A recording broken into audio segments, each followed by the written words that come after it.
of sound, where the voices dance and the laughs rebound. Close your eyes, the clock rewinds to a golden age of simpler times. Radio Daze, Radio Daze, tuning into yesteryear's craze. Dial it up, hear the past amaze. Radio Daze, it's the show that plays.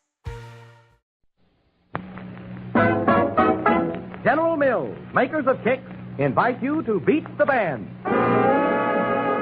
If you can.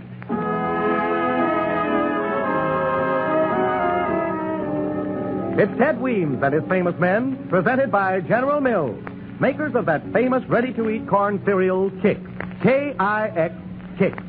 Kix, of course, is the new cereal that comes in tiny, round, golden bubbles. The delicious, crisp new cereal that's quite different from any other you've ever had in all your life. And the show that Kix presents is radio's new, novel, and fascinating musical game, Beat the Band, featuring Ted Weems and his music, Marvel Maxwell, Country Washburn, Perry Como, Red Engel, Parker Gibbs, and Elmo Tanner, who join with Gary Moore to bring you this opportunity to win cold, hard cash when you beat the band.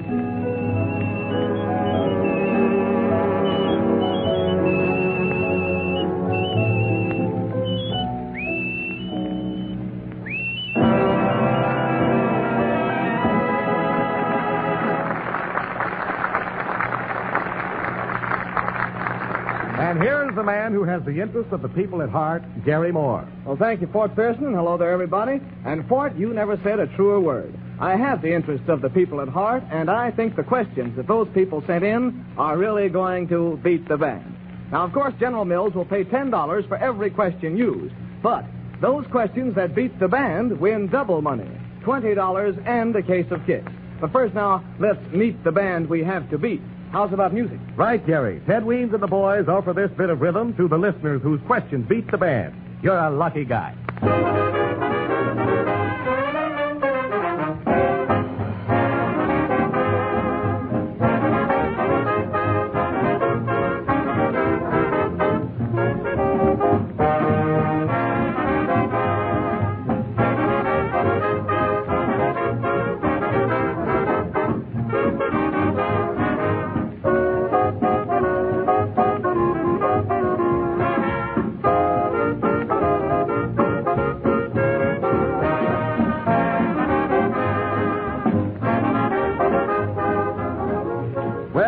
The 28th day of January, 1940 A.D., certainly is a red-letter day on your calendar. For today, General Mills' new ready-to-eat corn cereal, Kix, introduces a new show. And I do mean new, because today, Beat the Band makes its nationwide debut. We hope you're going to like Beat the Band, and we hope, too, you're going to get a lot of enjoyment out of Kix. It really is one swell breakfast food. I'll vouch for that. Not flakes or shreds, but something really new. Tiny, round, golden bubbles. That's what Kix is. Tastes a lot like popcorn, only it's deliciously golden brown and crisp. And with a marvelous appetizing new flavor that, for my money, simply can't be beat. Try it, will you? Discover for yourself the many unique, delicious qualities of Kix that have made this new cereal over the past 2 years positively the fastest-growing new cereal from coast to coast.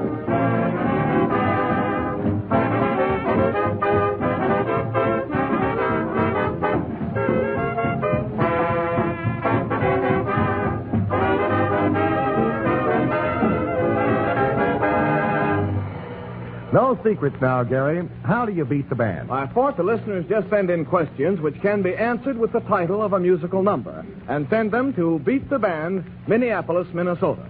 Now, the boys in the band try to give the answer. That's simple, isn't it? It seems so. And $10 is paid if the question's used. That's right, and double money, $20, plus a case of Kix if that question beats the band. Now, of course, the man who answers must give the correct title and play an identifying strain of the song. Well, how's about a sample? All right. Now, boys, here's one. What tune is recognized as the most famous of the blues tunes, and who is the man responsible for it? Let's see the hand. Huh? Now, there's Red Engel's hand going up right here. All right, Red? St. Louis Blues. That's right, and who wrote it? W.C. Handy. That's correct, oh. Now, can you play it? Well.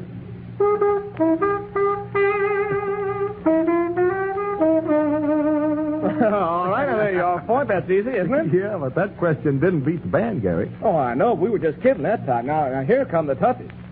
Say, Gary, how about my kitty? Oh, well, now, looky here. Here's Country Washburn. He's stepping out from behind that old bass fiddle. So, you want to run that kitty again, Country? Have you got the bass drum handy so as the boys can toss in $50 when they miss? I sure have. Well, the boom of the old bass drum, folks, will tell you when someone's question beats the band. Say, Country, how come you're so interested in running a kitty? A little extra revenue. Yeah, I know, but any man in the band might get that kitty. You're taking a chance. Well, the man that gets the most right answers gets the kitty, don't he? That's right. Mm-hmm. Well, I'm not taking a chance. Well, we'll see, Country, what we shall see. And remember, if no one in the band answers correctly, everybody feeds the kitty. Now, Fort Pearson will keep count, and the man who answers the most questions correctly takes the kitty at the end of the program. Now, friends, this portion of the program is absolutely unrehearsed. The boys do not know the question. You ready, fellas? How about it? Shoot the query to us, Gary. All right, Elmo. And here comes question number 1. From Winnebago, Minnesota, comes a question that is so close to home, it'll probably beat the band. Mr. Darrell Sechrist wants to know what song is suggested when Elmo Tanner whistles on our program. Let's see some hands if anybody knows it. What song is suggested? Well, Elmo Tanner himself put his hand up there. Maybe he knows what song suggested when he whistles on the program. What is it? I think that would be Whistle While You Work. That's fair enough, right-ho. Now, can you whistle it?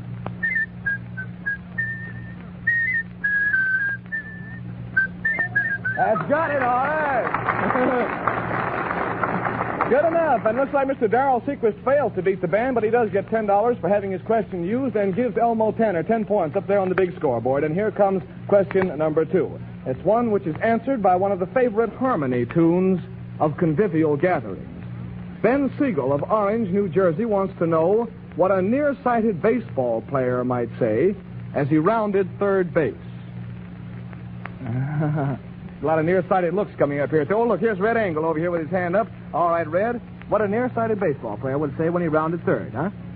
Home sweet home. Oh, no. So that's awfully good. That's awfully good, but I'm afraid it didn't get it. The answer is show me the way to go home. He's nearsighted, is he? Got a curve in it. Huh?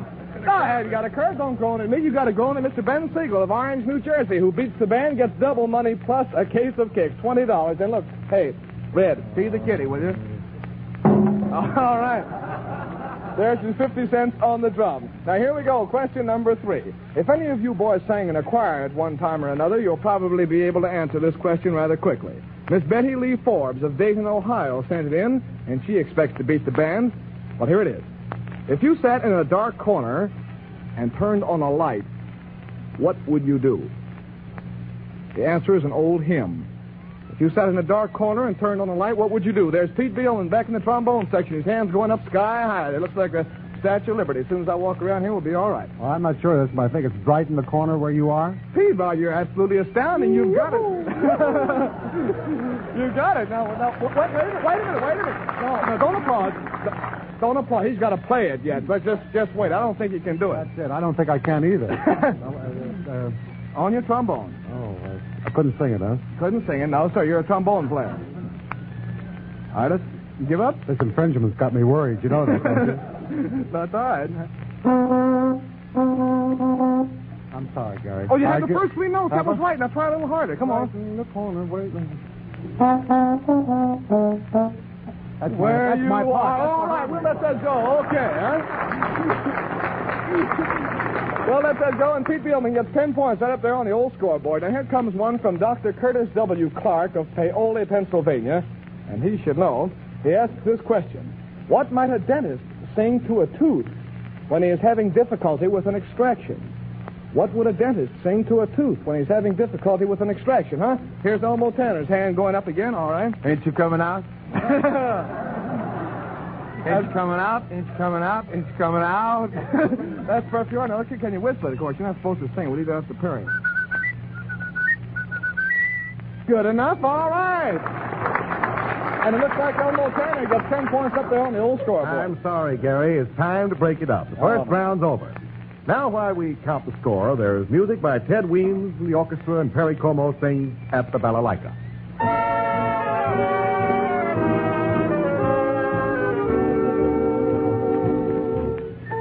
at the balalaika, where there is magic in the sparkling wine and mellow music in the candles shine. I have a rendezvous at the balalaika. Who knows what ecstasy tonight may bring? What lovely melody my heart may sing before the night is through. I hear a violin, a hunting gypsy violin, and when it sighs its strangely tender song, I know that I belong at the balalaika.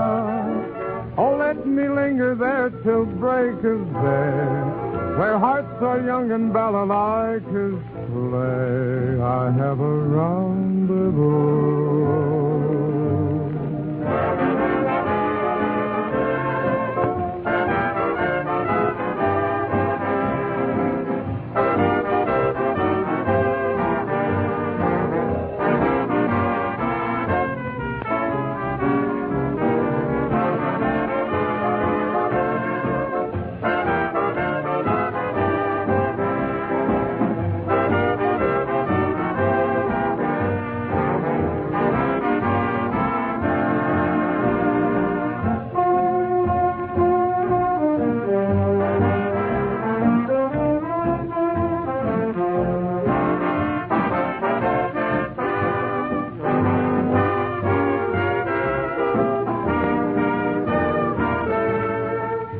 Balalaika, oh, let me linger there till break of day, where hearts are young and balalaikas play. I have a rendezvous.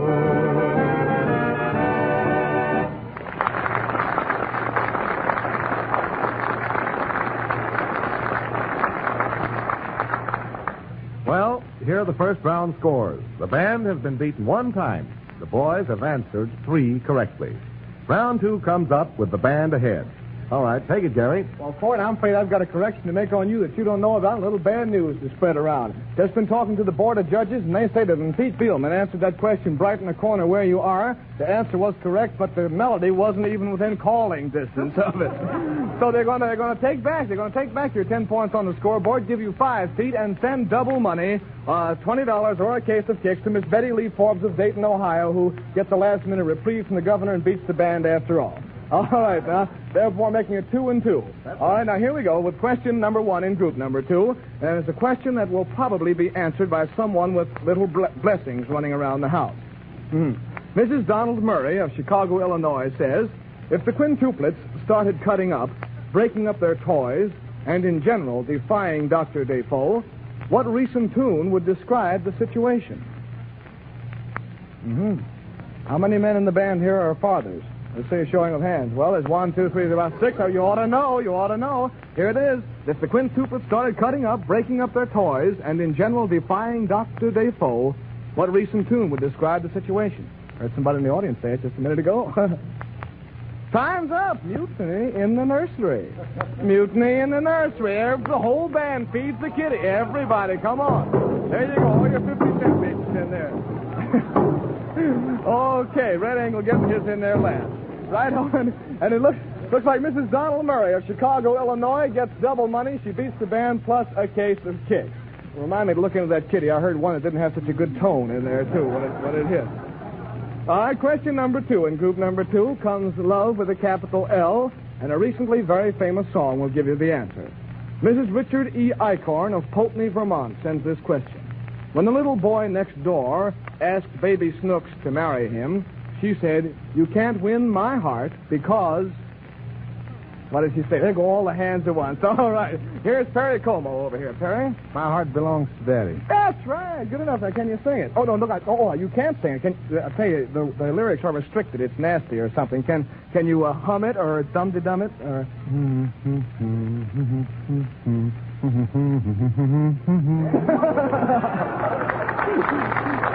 All right.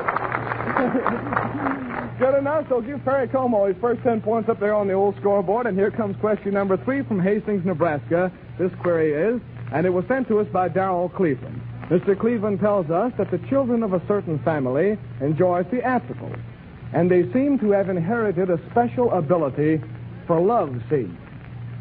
Now, how come the special ability for love scenes? A recently popular song is the answer. Why are the 4 children in the family awfully good at playing love scenes? So now be a slight pause for a 2-handed game of poker.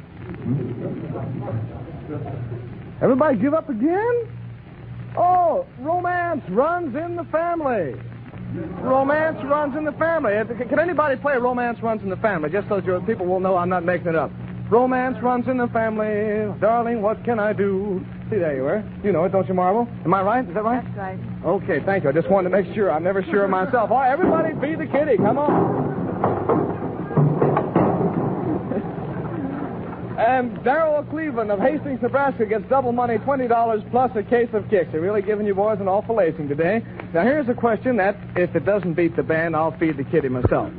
Miss Peggy Morris of St. Albans, New York, wants to know the song title that tells where the little man who wasn't there came from. It's not too old and it's not too new, boys. Where did the little man who wasn't there come from? The song title tells. And don't tell me the one about how he keeps the car in a 2-car Mirage, huh? Oh, there's here's Art Winter's hand going up back here in the back section. All right, Art, we're coming right back to you, son.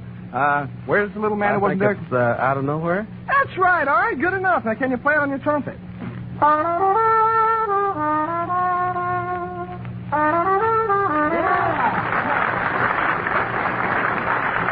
Okay. Now, we have time for just one more question, as I gather it, and here it is. Here comes question number 5. Well, Gary, I don't believe you do have time. The clock says you don't. Oh. Comes again, more scores to count, more music to play. This time, Ted Weems and the boys give us a musical picture of Monstro the Whale, with Marvel Maxwell and Red Engel supplying the details.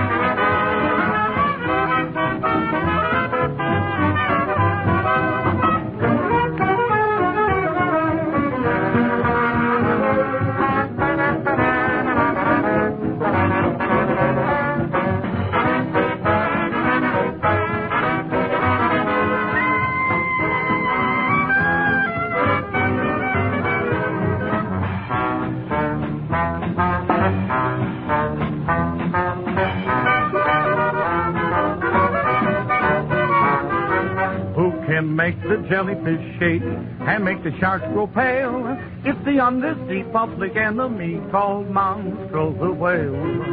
Weak fish cry and halibut sigh if he just flips his tail. All around of breath and they're scared to death of Monstro the Whale. Where all his crimes made end to end, he would stretch from Maine to Barcelona. For he's the whale and swallow the whale, swallow the whale and swallow Jonah. Look out for him whenever you swim and forward all your mail. Better have it come to the tummy-tum-tum of Monstro the Whale.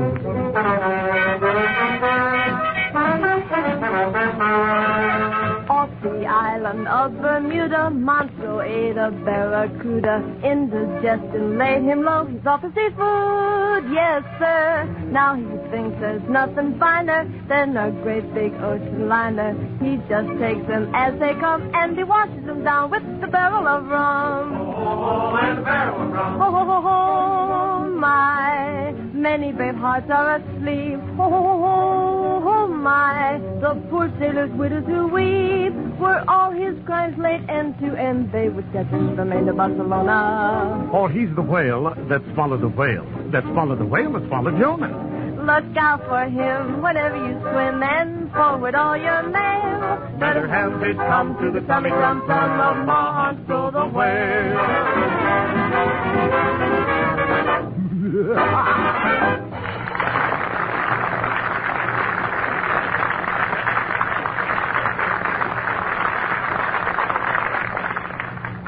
While the band recuperates in anticipation of round 3, I'd like to conduct a little quiz of my own. Gary, you think you're so smart? Let me ask you a few questions about Kix. Tell me now, what shape does this delicious new ready-to-eat corn cereal come in? Well, it's, There, you almost had it. Is it bubbles? Correct, absolutely. You're absolutely right, sir. Kix does come not in flakes or shreds, but in tiny, round, crisp, golden bubbles. All right, try this one. How many food values have been added to Kix? Food values? Oh, well, Don't give up. You're close. Let me see now. Suppose you're playing golf, someone's in the way, and you yell... Get out of my way. Four. Correct again. 4 food values. That's vitamins B and D and calcium and phosphorus. Well, Gary, you're going so well. Try just one more, will you? Sure. Kix now comes in a sensational new package.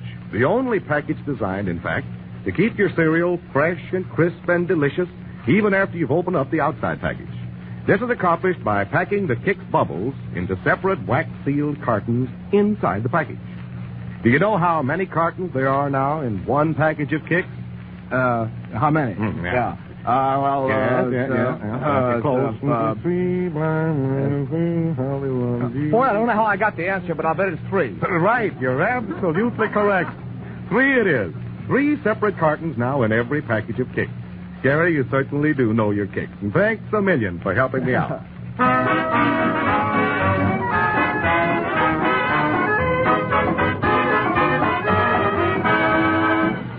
We're in the money. A good many of you folks are in the money, too, especially 4 of you whose questions have managed to beat the band. However, 4 questions have been answered correctly. So, Gary Moore, we await your pleasure. Right, thanks, Ford, and here we go with question number 1. Boys, if you know your entertainers, you might do all right on this question. Harry Williams of Mount Savage, Maryland, sends it in. Now, listen, he is not a musician. He is not a dancer. He is not a singer or a whistler. But he really swings out, and he really swings high. Who is he? Pete Fieldman's hand's the first one going up. All right, Pete. I was robbed on that last one, you know. Never mind. The man on the flying trapeze. That's right. Good enough. Now, can you play it on your trombone, your flying trapeze? Young man on a flying trapeze. Good enough. All right, well, give Pete his 10 points up there after all. Looks like you're going to get 10 points or die, huh? All right, now here's another question. And it's a tricky one from way out west where men are men and women are awfully glad of it. If you don't believe me, ask any California Chamber of Commerce. Constance Crane of Santa Ana, California, asks this one. And it's tough, so it's got a twist to it, so pay attention. The Lone Ranger's horse carefully winds his way through a field of goldenrod. What old favorite does this suggest? There's Country Washburn's hand going up all the way over here. This was the first one up right on the spot here. All right, Country, as soon as I can get to you with my little portable mic, I'll have the answer, I think. That should be Silver Threads Among the Gold. That's right, the Lone Ranger's horse, Silver Threads Among the Gold. Can you play it on your old bass fiddle?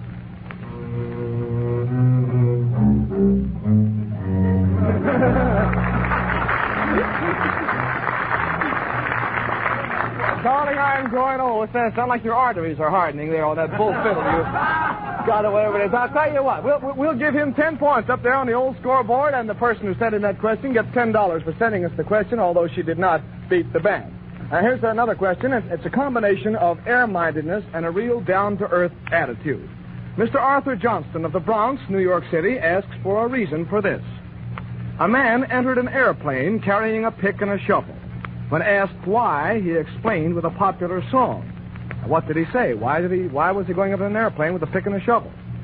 Give me an answer. Sorry, chunk of silence here. Time's very expensive on the radio. You ought to use it. Huh?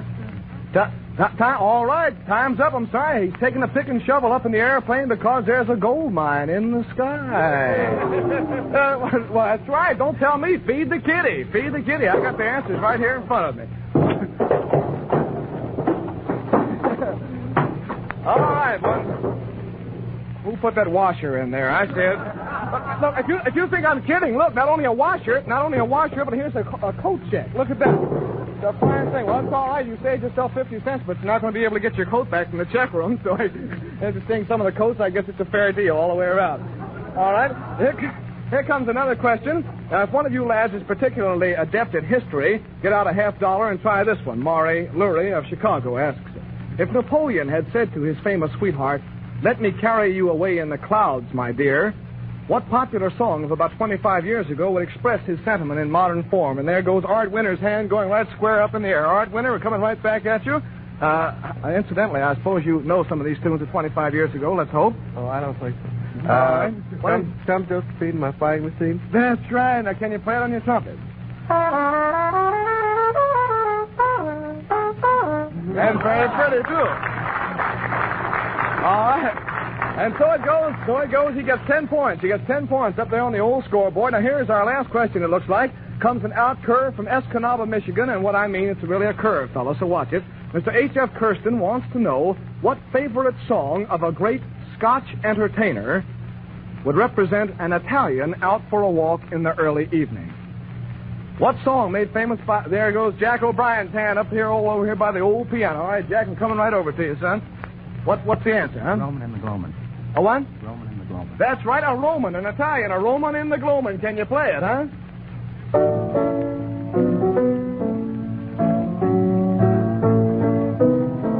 All right, well, let it go. Good enough. And Jack O'Brien gets 10 points up on the scoreboard, just under the Time. It's all over but the shouting, Gary. Once more, we tally to tempo.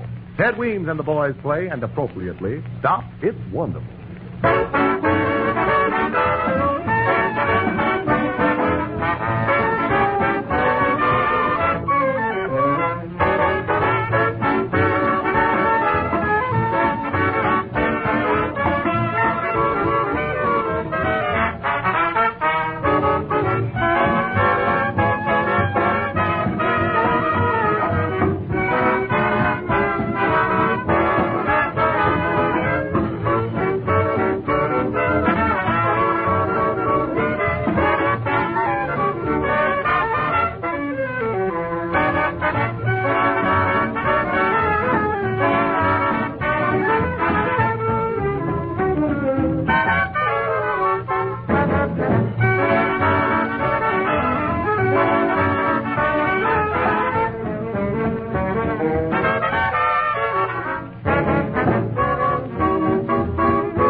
And here are the final scores. 13 questions were used for which General Mills will pay $130. Exactly 5 questions beat the band and won double money, or $20, and a case of kicks.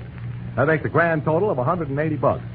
Now, let's see. Elmo Tanner and Art Winter tied. They had 20 points each, as the scoreboard shows. So both of the gentlemen will come down and pick up what's in the kitty. That's right.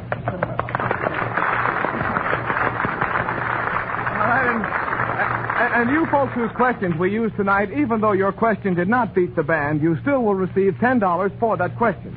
And you folks who haven't tried it yet, send in your question at once, won't you? I want you to help me beat the band.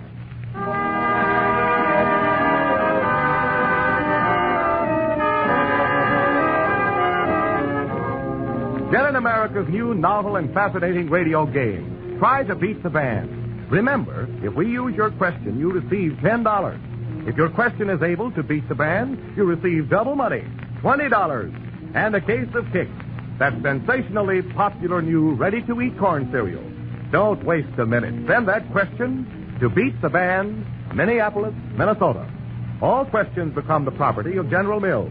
And, of course, we reserve the right to reword them. This is Fort Pearson speaking for Ted Weems and his band, Jerry Moore and General Mills, wishing you good luck when you try to beat the band.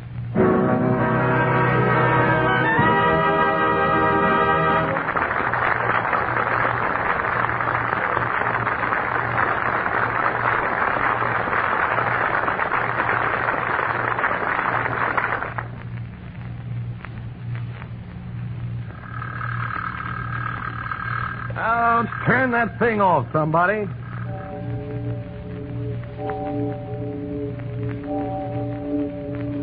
Yes, folks, you guessed it. 7 o'clock in the morning and time to get up. Not too pleasant a thought so close to Blue Monday, I admit. But wait, here's why I brought the subject up.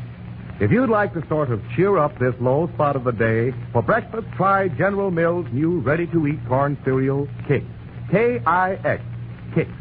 It's just different enough, just enough of a real, honest-to-goodness pleasant change to make an otherwise dull breakfast quite a different story. You see, Kix comes not in the usual shreds or flat flakes, but in tiny, round, golden bubbles. These tiny bubbles stay crisp, really crisp, in milk or cream. And they taste, well, suffice it to say, they taste simply swell. Try them, will you? Give yourself something to look forward to in the morning.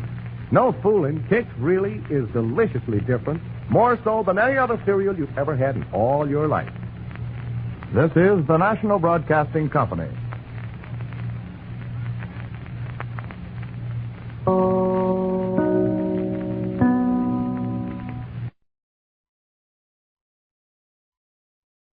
From the United States, for the Armed Forces of the United Nations, the Special Service Division of the War Department presents a delayed broadcast of one of America's most popular radio programs, the Telephone Hour.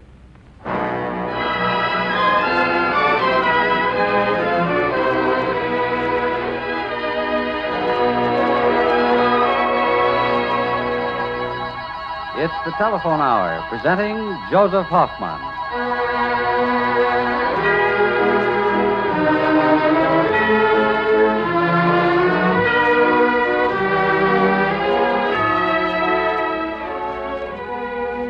Good evening, ladies and gentlemen, and welcome once again to the Telephone Hour. Our guest soloist is Joseph Hoffman, who appears this evening with Donald Voorhees and the Bell Telephone Orchestra. For his program, Mr. Hoffman has chosen a group of piano solos of the sort that have made his name famous throughout the world and is playing the delight of millions for over half a century. But right now, our program opens with a stirring musical tribute to Red Cross Month as the orchestra plays America.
Our guest soloist this evening, Joseph Hoffman, will play first a group of solo pieces. Mr. Hoffman begins with a well-known composition written by his friend and colleague, Sergei Rachmaninoff, Prelude in C-sharp minor. Mr. Hoffman.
For his next number, Joseph Hoffman gives us a satirical march penned in a humorous moment by Sergei Prokofiev.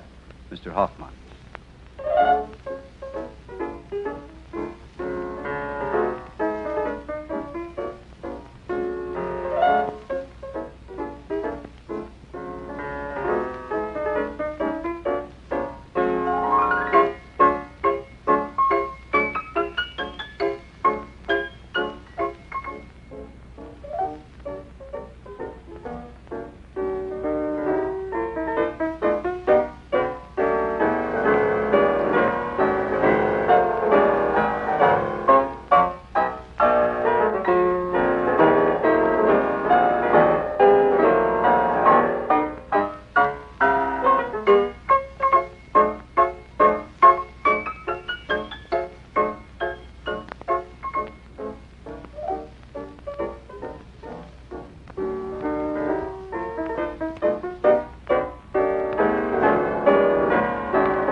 It's an interesting sidelight on Joseph Hoffman's career as an artist to learn that he is also famed for his mechanical inventions, of which more than 60 have been patented.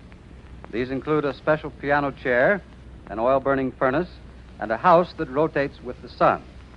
But Mr. Hoffman is also an inventor of great music, and his compositions range from symphonic works to short piano pieces. Right now, we're to hear one of the latter group, his Elegy, Joseph Hoffman.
Mr. Hoffman now adds the gift of his artistry to the familiar and beloved Polonaise by Chopin, the military Polonaise, Joseph Hoffman.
When he was 16, Joseph Hoffman was privileged to become for 2 years the only private pupil of Anton Rubinstein. Toward the end of his studies, young Hoffman was ordered by the great master to learn within 3 short days his concerto in D minor, one of the most difficult of all Rubinstein's works. The pupil protested, but nonetheless started to memorize the concerto, and on the prescribed date, played the work under the baton of the composer. The success of this performance was so great that the Rubinstein concerto became the #1 piece in Mr. Hoffman's repertoire. In fact, in 1937, when he played at the Metropolitan Opera House, celebrating his 50th year as a recitalist, Joseph Hoffman was forced by popular acclaim to include this work. Now we're to hear a part of this dazzling composition as Joseph Hoffman, accompanied by Donald Voorhees and the Bell Telephone Orchestra, plays the thrilling last movement of Rubinstein's concerto in D minor. Mr. Hoffman.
You have just heard a delayed broadcast scheduled expressly at this time for the Armed Forces of the United Nations by the Special Service Division of the War Department of the United States of America.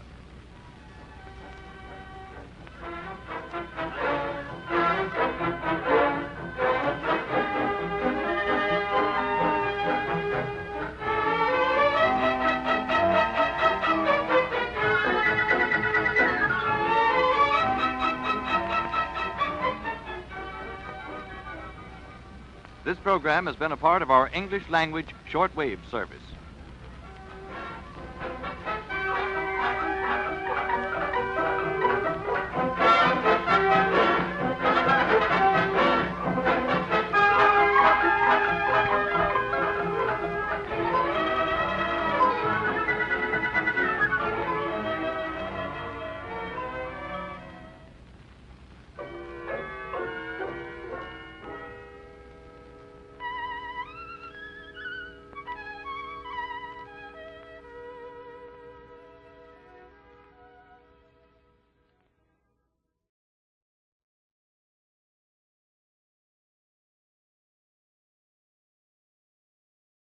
The Johnson Wax Program.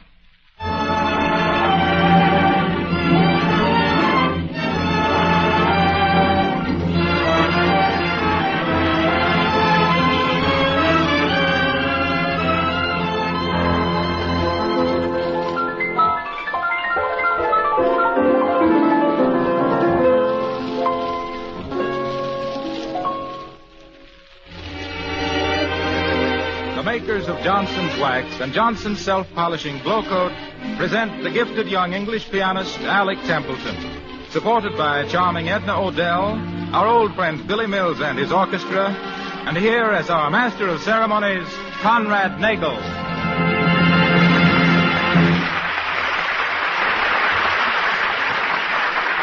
Thank you, Harlow Wilcox, and ladies and gentlemen, good evening.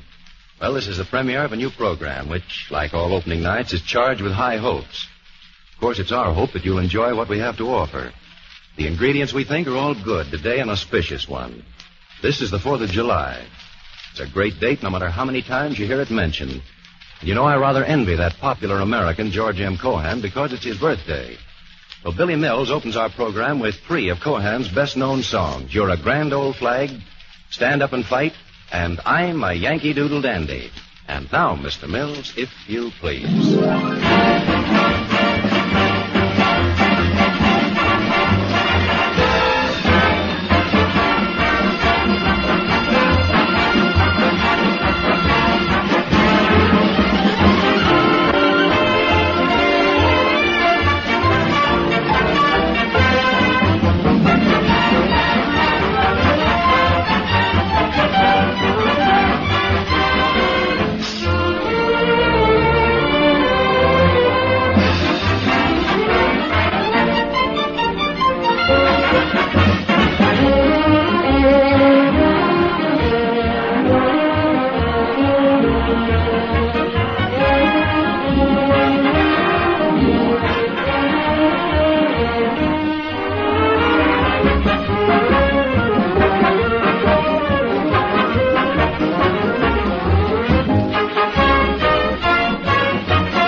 Better than fireworks, Billy. Ladies and gentlemen, if we were making this a very formal occasion, I'd introduce to you at this time that great artist at the keyboard who is our program's prime entertainer. But if you don't mind, I'd just rather do it this way. I'm going to carry the microphone over to the piano and say, Alec Templeton, I want to be the first one to wish you luck on your first program for the makers of Johnson's Wax.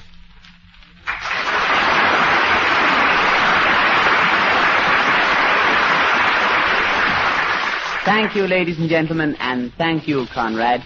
It makes a man feel very good inside to be so generously welcomed, particularly when he's a musician. Well, now, why do you say that, Alec? Well, a lot of people are not sure whether they like music. They treat it as something very serious, or as I might say, a cultivated taste. Now, I love music, and I feel you can have more fun with music than anything I know. Yes, I've heard that music had charms. It also has humor, Conrad, which I will prove to you. But first of all, I would like to play an old favorite of mine, Chopin's Fantasy Impromptu. And can we expect it to be the humorous Templeton treatment? No, not this time, Conrad. I'm going to play it straight, just as Chopin wrote it. But before I do so, I would like to point out the fact that so many of our popular tunes of the day are taken from the old masters. For instance, Our Love is from Tchaikovsky's Romeo and Juliet. Debussy was originally the writer of My Reverie. And in this composition, you will probably recognize an old song which was written several years ago, I'm Always Chasing Rainbow. And now here is Chopin's Fantasy Impromptu.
Here I've been whistling Chopin for years and didn't know it.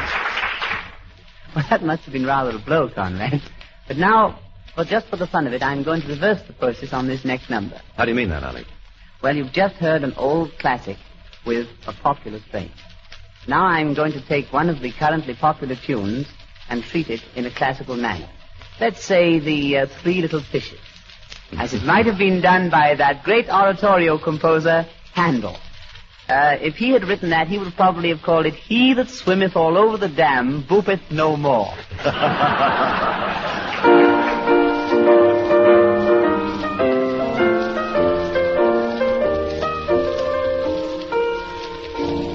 Behold, down in a meadow, in what is known as a little bitty pool, swam 3 little fishes, and her mama fishy too. Swim, said the mother, swim if you can, and they swam all over the dam. Verily again I say all over the dam. When they came out, all they could say was, boop, boop, boop, boop. Didum, didum, dadum, wadum, wadum, choo. Boop, boop, didum, dadum, wadum, choo. They swam all over the dam.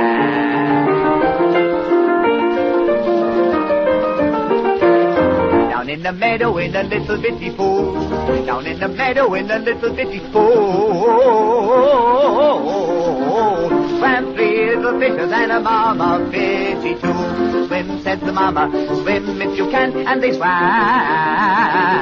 all over the dam. They swam all over the dam. They swam all over the dam. Boop, boop, boop, didum, dadum, dadum, wadum, wadum, choo. Down in a meadow in a little bitty pool. Some little fishes and a mama fishy too. They swam all over the dam. And he that swimmeth all over the dam, boopeth no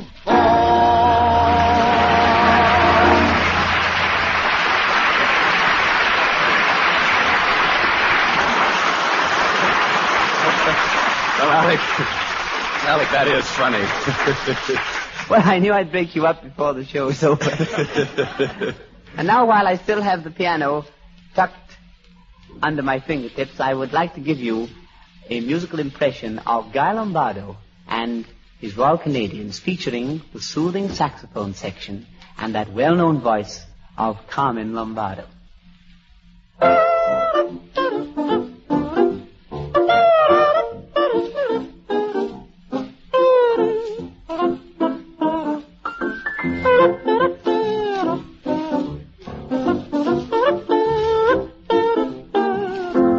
With apologies to you, Carmen, I'm Carmen Lombardo. Just Carmen Lombardo. I'm one of the trio in the band. I'm Carmen Lombardo. My name is Carmen Lombardo. When I sing, the people think it's grand.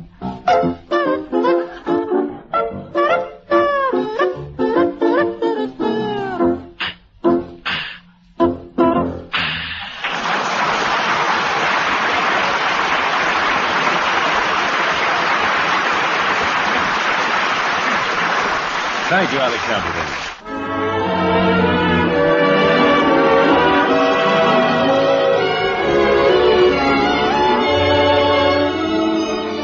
Alec Templeton has brought more than music and a sense of humor to over tonight. He's brought a new friend to meet all the old friends. And I think it'd be kind of nice if Alec himself introduced him to you. Alec, will you? It's always a pleasant moment when, as Conrad says, old friends meet new ones. And I would like to present at this time a friend of mine, a very charming girl, Miss Edna Odell, who has a voice that has what we call oomph, or I know you're going to like her, and now I'm not going to say any more. I'm going to let Edna say hello to you with a song, Don't Worry About Me.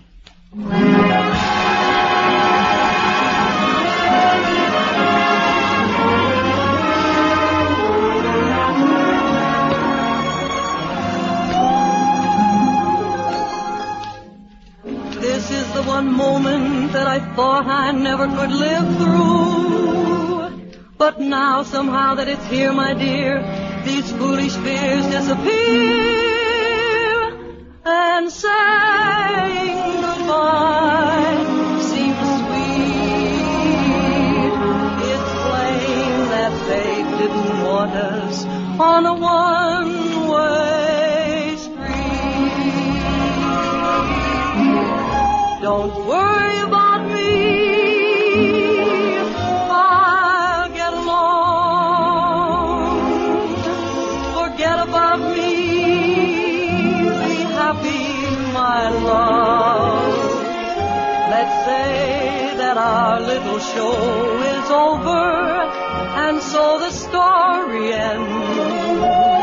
Why not call it a day, the sensible way, and still be friends? Look out for yourself, should be the rule. Give your heart and your love to whomever you love, or don't be a fool. Darling, why should you cling to some fading thing that used to be? If you can forget, don't worry about me. Don't worry about me, I'll get along. Forget and be happy, my love. Darling, why should you cling to some fading thing that used to be? If you can forget, don't worry about me.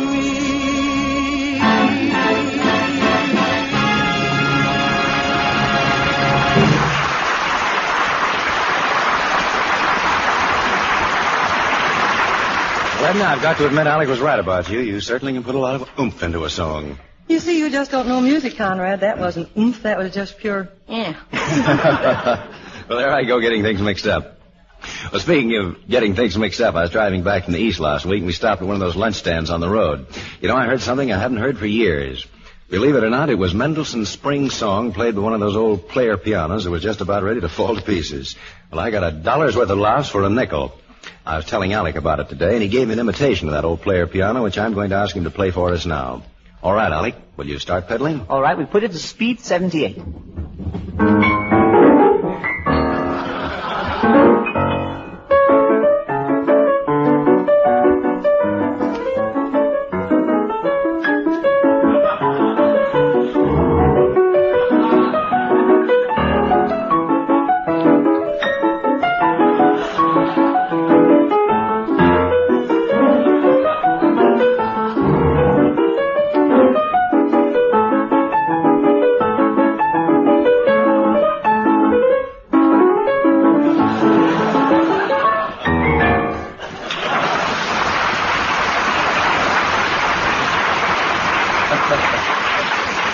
Oh, that's perfect, Alec. All I need is a hamburger to go with it. Now I'd like to try something with you all. As you know, one thing I'm very fond of doing is improvising. Now, Edna, give me the name of a song. The first song that comes into your mind. Oh, humoresque. Humoresque? And now, Conrad, how about you? Well, Turkey in the Straw. Turkey in the Straw? You all right? Now, Harlow? Flatfoot Fluid, you the Floy Floy. You would. You would. Now, Billy Mills? Well, let's see. Down by the old mill stream. Down by the old Mills stream. All right, here are the four. Humoresque, Turkey in the Straw, Flatfoot Flugy, and Down by the Old Mill Stream. You've heard all the four separately, and now we'll put them all together.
thank you, Alec. While you're unwinding yourself from your musical calisthenic, I'm going to ask Edna Odell to give us another treat. The way she can sing, I get a kick out of you, must make Cole Porter darn proud he wrote the song. Edna, spotlight's on you.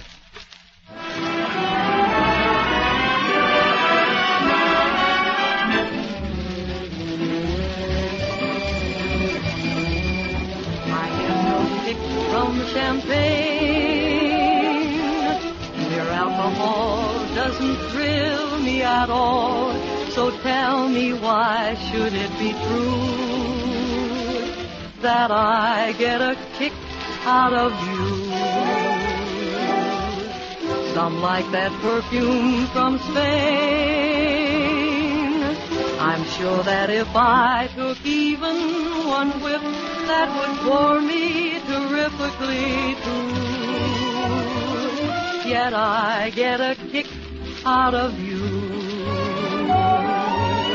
I get a kick every time I see you're standing there before me. I get a kick, though it's clear to me you obviously don't adore me. I get no kick in a plane, flying too high with some guy in the sky is my idea of nothing to do. Yet I get a kick out of you.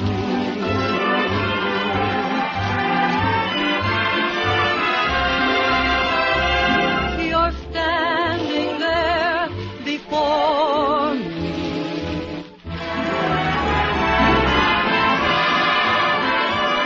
You obviously don't adore me. I get no kick in a plane, flying too high with some guy in the sky is my idea of nothing to do. Yet I get a kick out of you.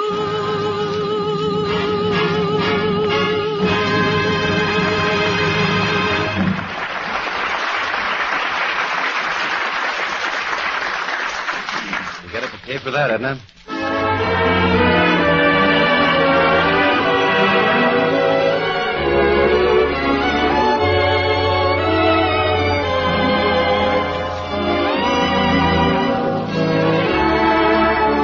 Ladies and gentlemen, tonight's a real occasion to us. It's more than the birthday of our nation, it's also the birthday of this program. And as fortune would have it, it's Alec Templeton's birthday, too. So happy birthday, Alec, from all of us.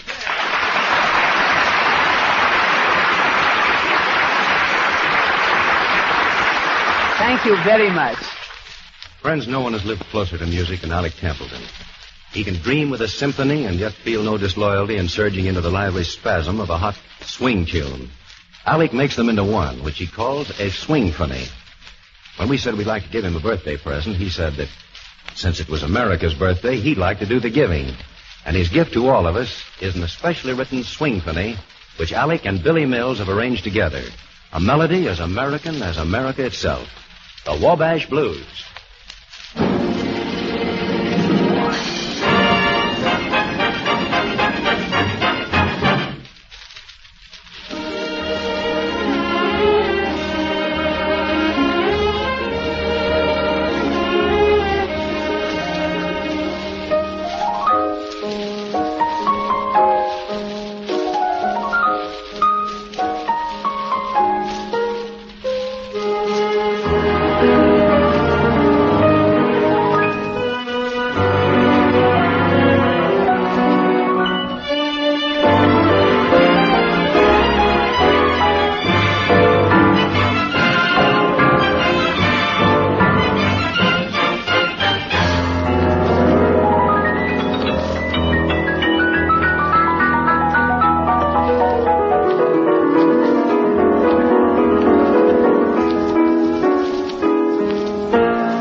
we come to the end of the first in the new summer programs for the makers of Johnson's Wax.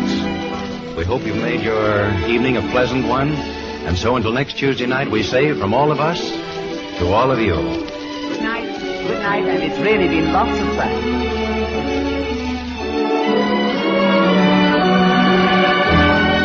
This is Harlow Wilcox reminding you that just as Johnson's Wax and Johnson's Self-Polishing Glow Coat give a grand polish to your floors and furniture, so Johnson's Car New makes your car sparkle and gleam with a lustrous wax polish. We invite you all to be with us again next Tuesday night for another in this series starring Alec Templeton. Good night.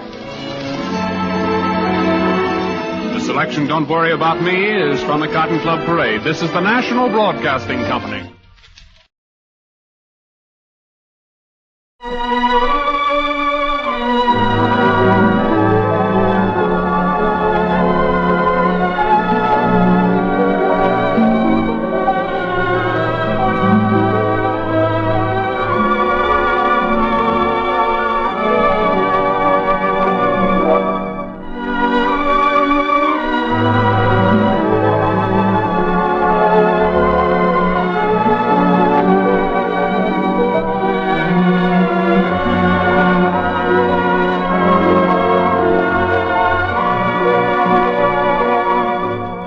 Music we love.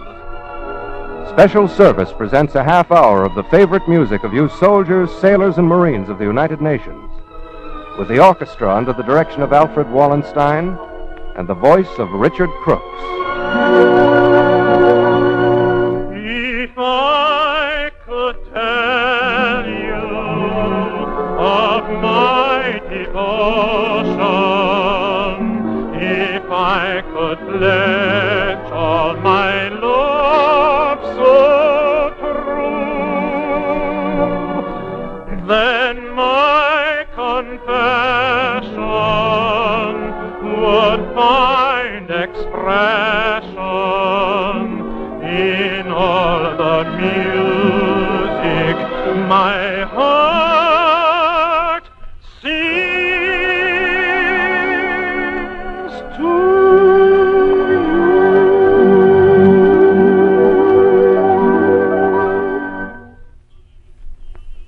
We open tonight with Mr. Wallenstein conducting the overture, Beautiful Galatea.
beloved Schubert Serenade is requested again and again by our listeners.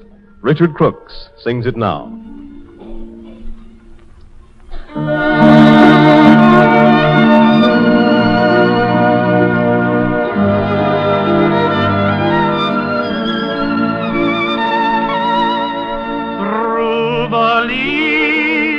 The night winds moving, murmur low and sweet.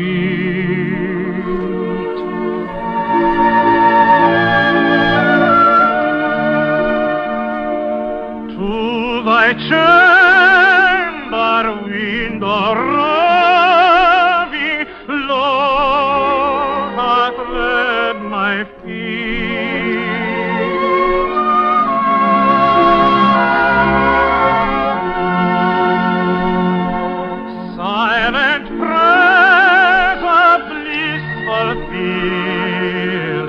Link us though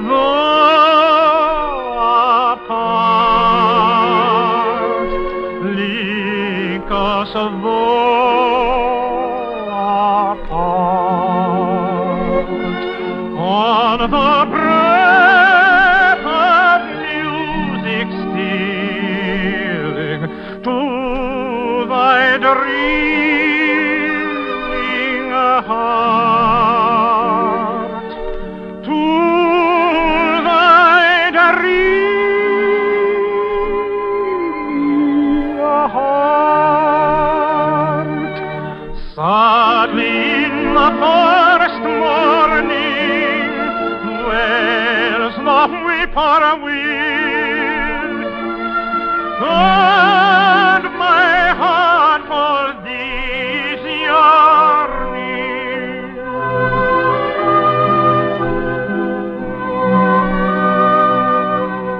Bid it love be still, bid it love be still, bid it love be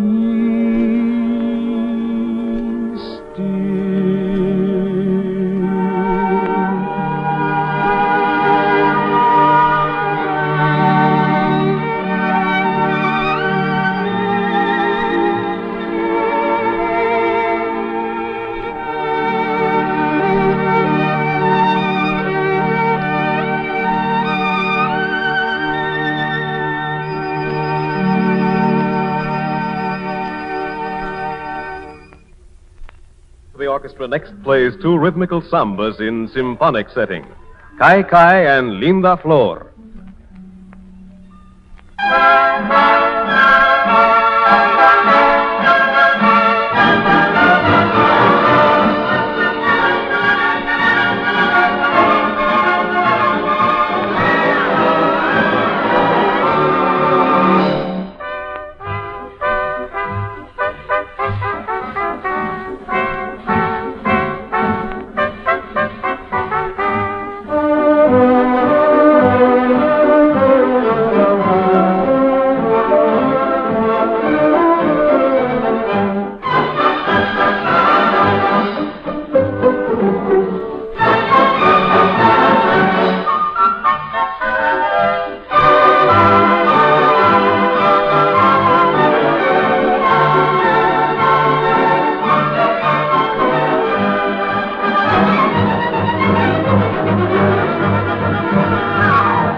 Richard Crooks now sings the Neapolitan love song from Victor Herbert's operetta, Princess Pat.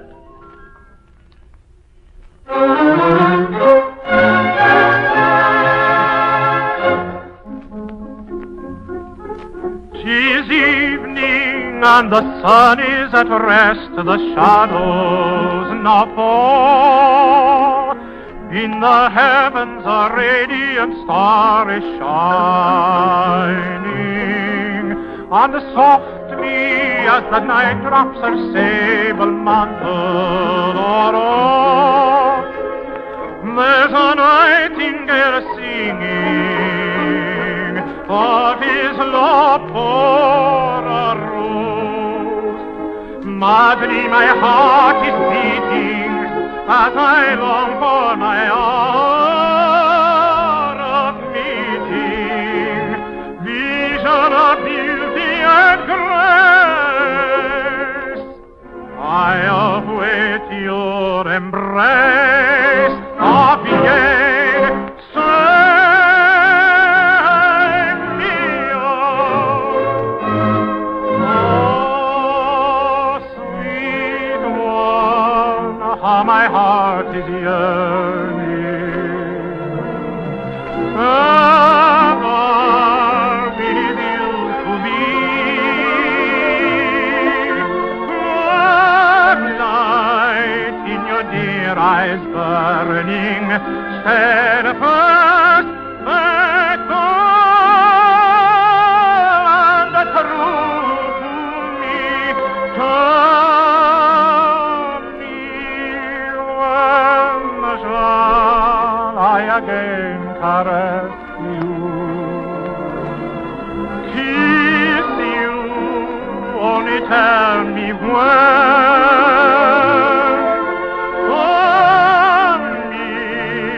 I long to press your darling fondly within my arms again.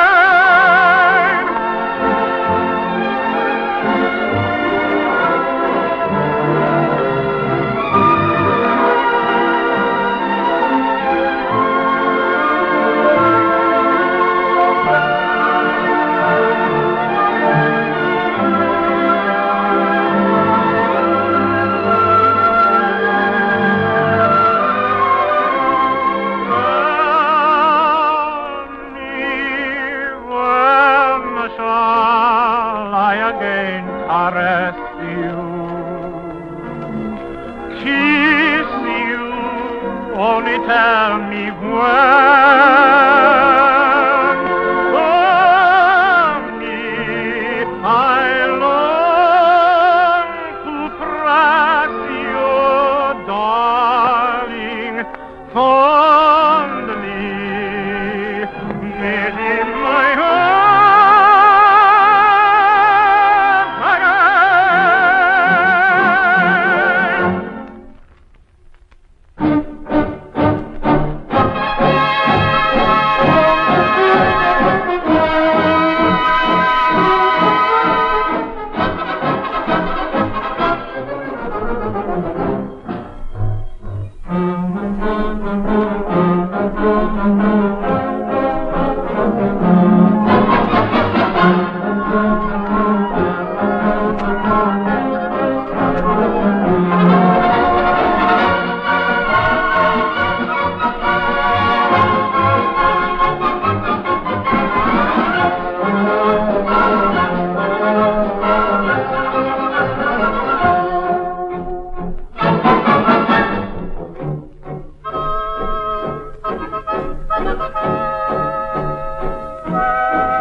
Richard Crooks turns to the Russian composer Rimsky-Korsakov and sings Song of India.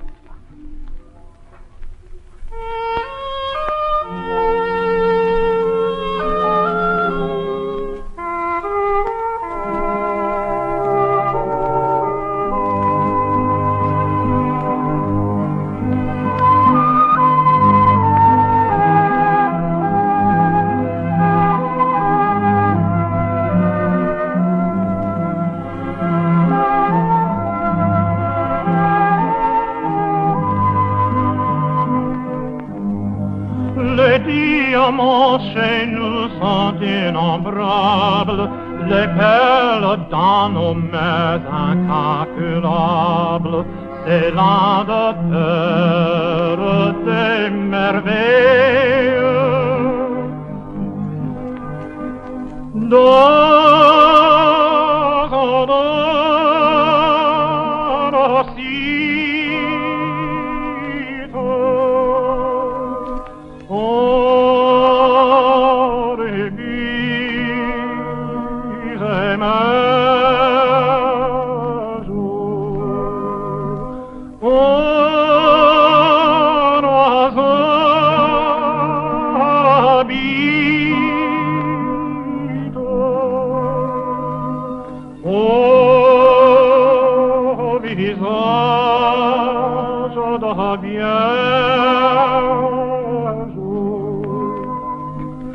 Jour et nuit il chante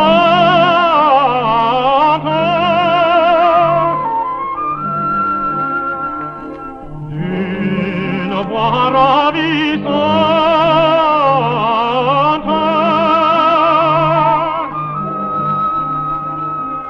Son brillant plumage couvre le rivage. Qui pourrait l'entendre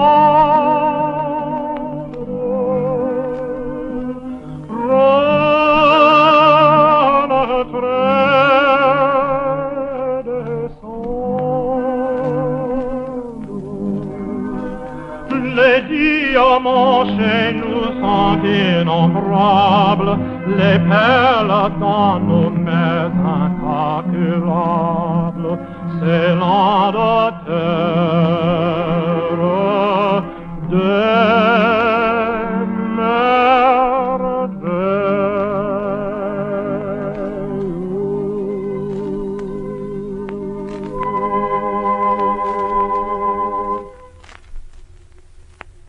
Now, as a tribute to Russia, our gallant and victorious ally, the orchestra plays the stirring Red Cavalry March, a Morton Gould arrangement.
Richard Crooks continues singing a medley of tunes reminiscent of the middle 1800s.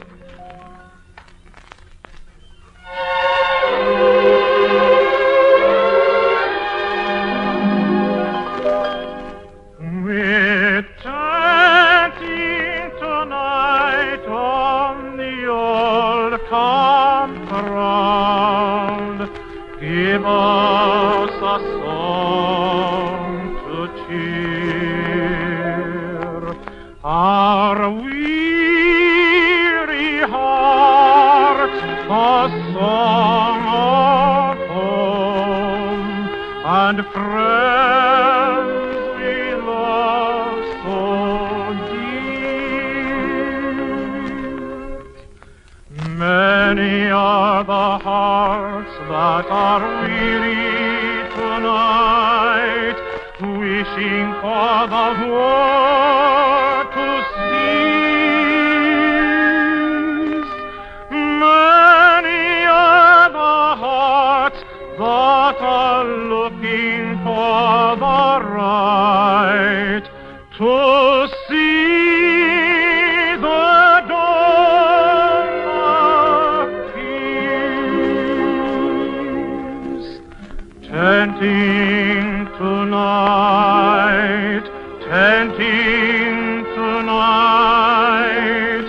tenting on the old campground.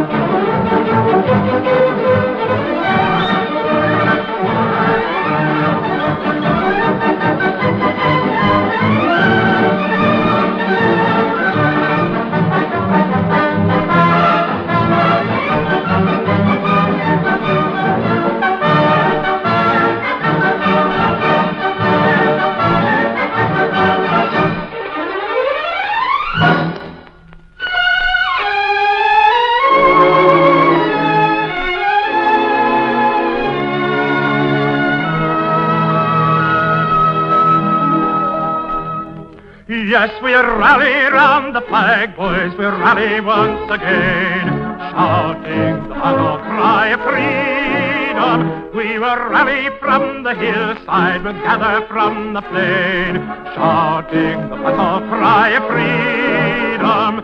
The Union forever, hurrah, boys, hurrah, down with the traitor, up with the star, while we rally round the flag, boys, rally once again, shouting the battle cry of freedom.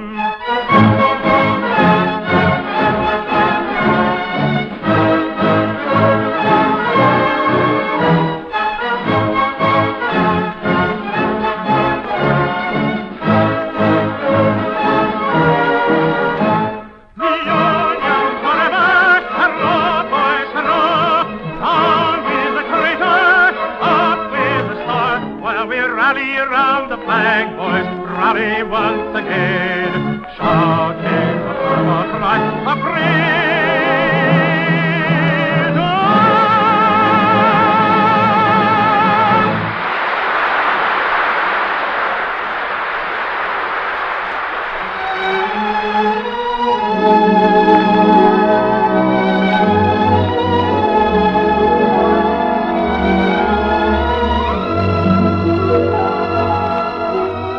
Music We Love was rebroadcast especially for you men and women in the armed forces of the United Nations by the Special Service Division of the War Department of the United States of America.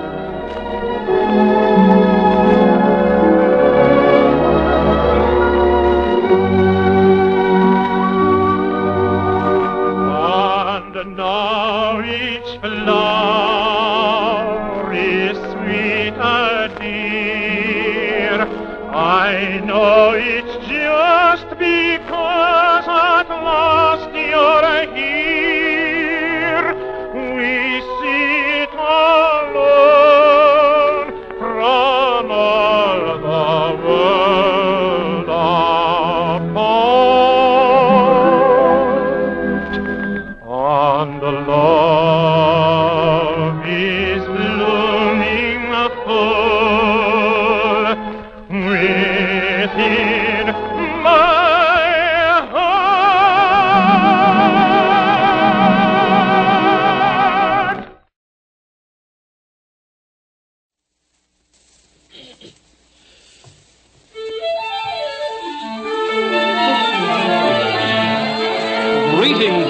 lovers, and also those of you who believe that Bach's coffee cantata is something that Emily Post says you shouldn't ought to done.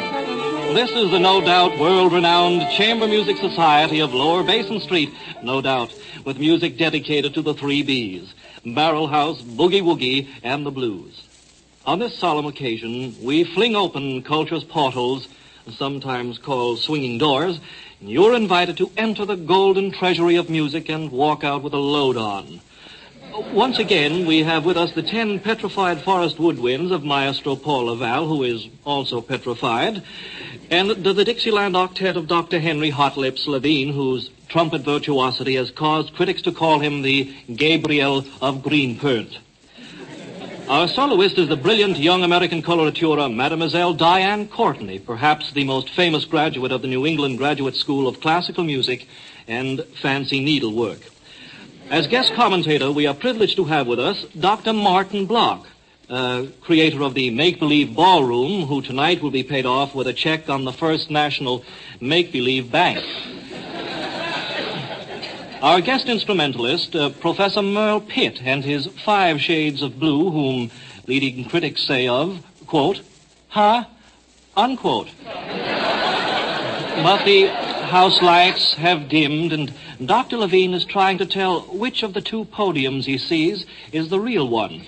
Our gala concert opens with the overture, the original Dixieland One Step.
In writing of the vocal artistry of Mademoiselle Diane Courtney, a noted critic recently raved, when Mademoiselle Courtney sings, one is reminded of Melba, of Gallicurci, of the great Jenny Lind.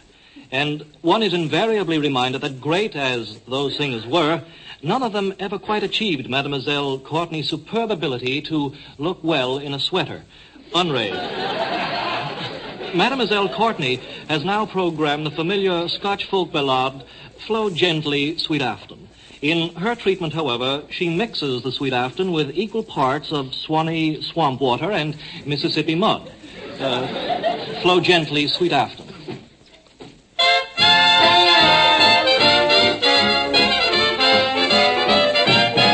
Flow gently, sweet Afton, among thy green braes. Flow gently, I'll sing thee a song in thy praise. My Mary's asleep by the murmuring stream.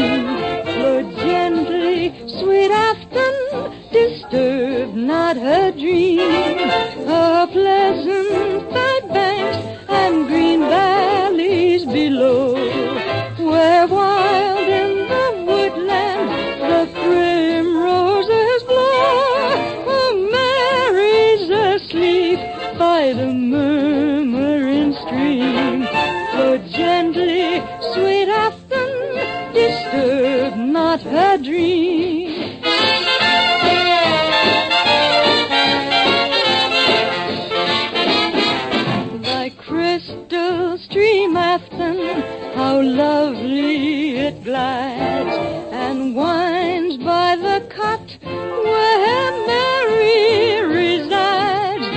that daily she wonders as moon rises high and gathers sweet flowers, a twinkle in her eye.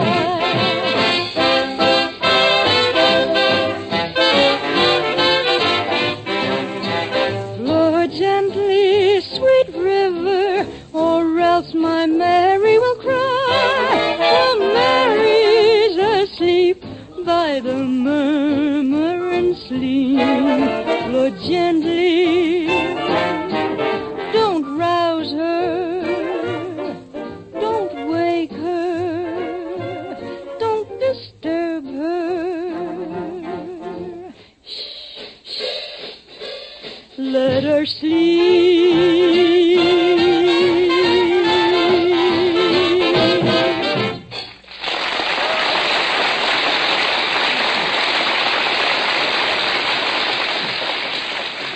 Professor Merle Pitt's appearance at our concert tonight is something in the way of a homecoming. Some years ago, he was an NBC staff violinist, and he left only because he was offered a better job as concertmeister on the Staten Island ferry. Since then, of course, he has won fame as the leader of his own orchestra, his music having been popularized under the slogan, "Struggle and toil as you dance with Moyle." Today, Professor Pitt is the head of the orchestra department of one of New York's largest independent radio stations. And tonight he has brought the department with him, all 5 of them. The professors are Mac Seppus on violin, Terry Itchy Snyder on vibraphone, Sam Fry on squeezebox, Frankie Frober on piano, and Dick Tiny Kissinger on duplex doghouse. And we are to hear Professor Pitt and his 5 Shades of Blue, first in one of his own works, a very sensitive tone poem called Hop, Skip, and Jump.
Very happy indeed when Maestro Paul Laval writes the program notes to one of his own inimitable arrangements. His brilliant literary style is reminiscent in many ways of the early Egyptian hieroglyphics. Here is what Maestro Laval has written on the next selection. The work opens with an exposition of the melody proper. Then comes a delicate ostentato boogie, starting piano pianissimo, with all the left-handed men in the group playing Otto Battuta alla misura, which freely translated means 8 beats to the bar. From then on, anything can happen, as that is as far as we have rehearsed it. Maestro Paul Laval's woodwind treatment of Joshua fit the Battle of Jericho.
We have now reached the intermission in tonight's concert of the Chamber Music Society of Lower Basin Street.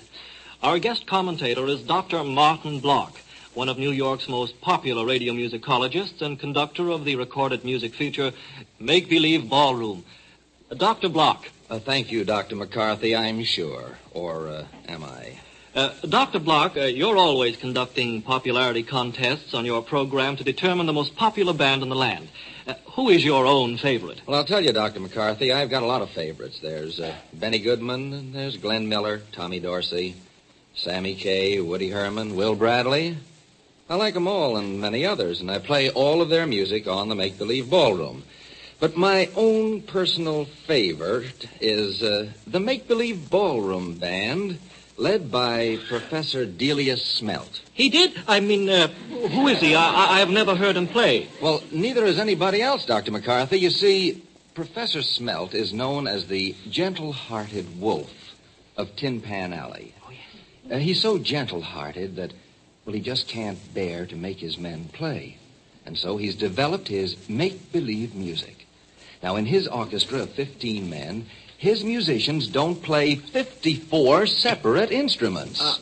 I'm afraid I don't understand, Dr. Block. It's simple, Dr. McCarthy. Professor Smelt's make-believe music pleases everybody. You see, some people don't like a saxophone. Others don't like drums, and there are still others who don't like brass. Well, Professor Smelt pleases everybody by having all of his musicians play silently. The critics say he's terrific in the tacit. The way he's going, I think he'll end up as the band of the year. Oh, Dr. Block, it would be interesting if we could have a demonstration of this make-believe music. Well, I've arranged that.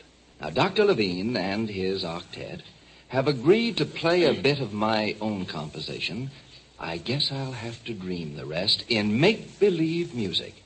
Dr. Levine, if you please.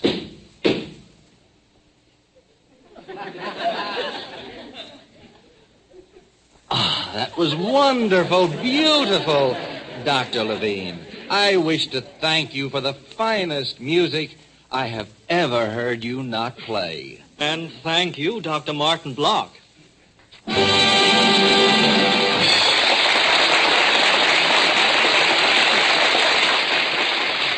Dr. Henry Levine has now programmed an orchestral romanza which is dedicated to Charleston, South Carolina. It is called Charleston Alley, and here is Dr. Levine to tell us about it in person. Dr. Levine. Oh, I see. Dr. Levine is telling us about the work in make-believe language, so I'll translate. Just recently, we were asked to cast our vote to determine the most popular left-handed saxophone player in Paul Whiteman's band named Epiglottis Le Fleur. To determine the country's most popular feminine singer, Mademoiselle Diane Courtney has just completed a nationwide poll of herself. And we are happy to report that Mademoiselle Courtney is in first place by a total vote of 1 with no runners-up. We now hear this vastly popular young American artist in her new treatment of Travelin' Blues.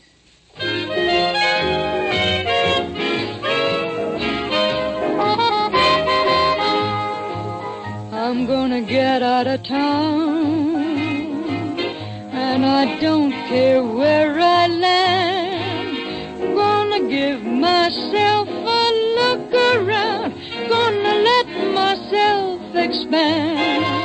I got the sand in my shoes, those traveling blues.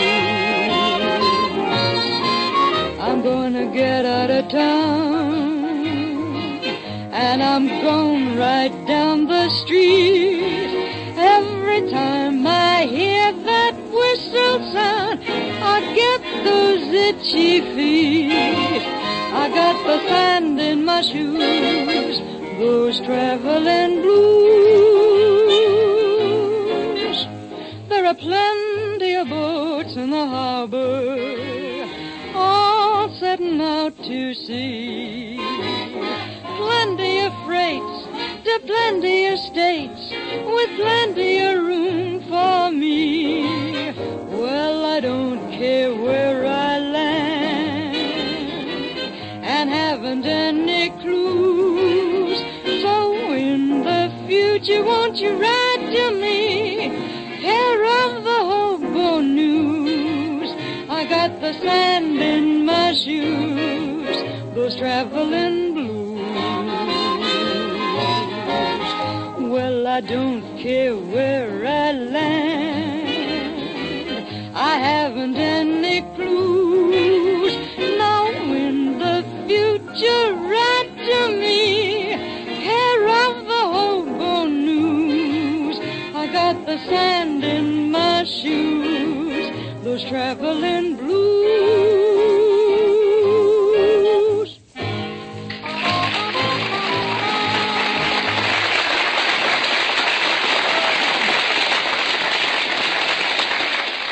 Professor Merle Pitt and his 5 Shades of Blue return to our concert stage for an encore appearance, this time to interpret Robert Schumann's Träumerei, or Love Dream. This work is one of the most popular of concert violin pieces, but in Professor Pitt's version, the Love Dream is made to jump at the rate of 4 beats to the snore.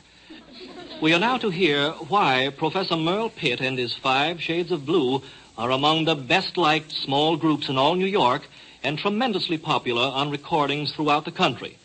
His press agent says, Professor Merle Pitt and his runaway nightmare version of Träumerei.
maestro Paul Laval is justly famed as a conductor and arranger, but it is not mentioned often enough that he is one of the country's most versatile clarinetists.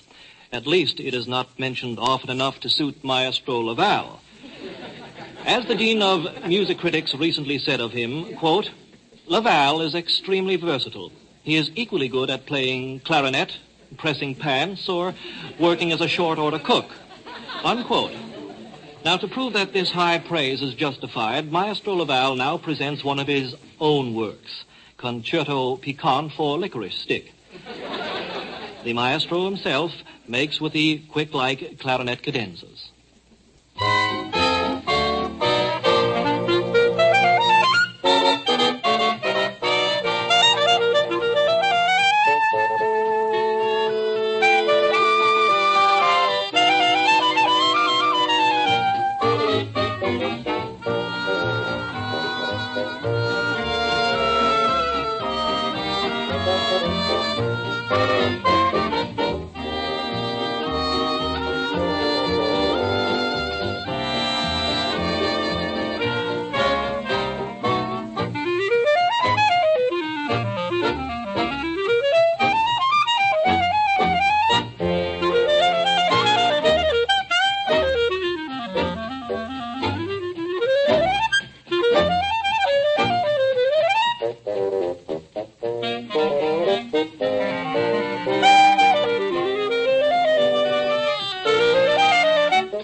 And so, fellow members, we have led with the chin of another one. Next week at this time, the Chamber Music Society of Lower Basin Street begins a new and revolutionary music course for laymen. It is to be conducted by Dr. Horace J. Ploverseed, editor of the dandy little Chamber Music Journal and world's leading musical authority on the flitting of the brilling Ganwheels in B-flat. All our regulars will be with us, and as special guests, we will present Stuff Smith and his ensemble. Until then, adieu, which is Brooklynese for set him up in the other alley.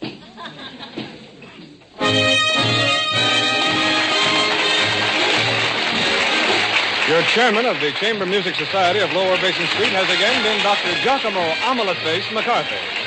This is the Blue Network of the National Broadcasting Company, RCA Building, Radio City, New York.